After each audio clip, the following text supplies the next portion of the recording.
Dear teacher, this is my presentation about the wonder of the world that I am visiting. I am in China. I am traveling for Beijing City. Now I am in the great world of the China.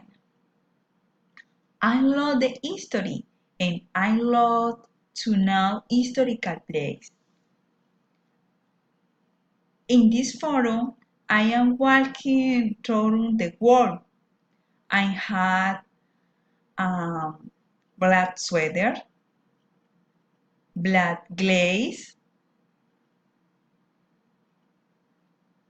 blue pants, and I had a white handbag.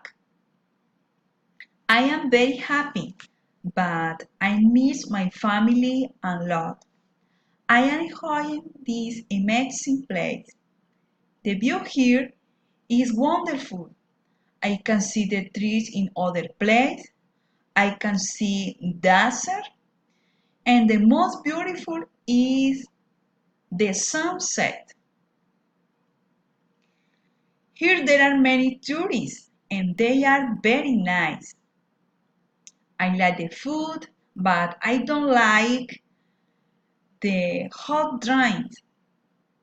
I prefer to drink my iced tea because I feel very thirsty. Goodbye.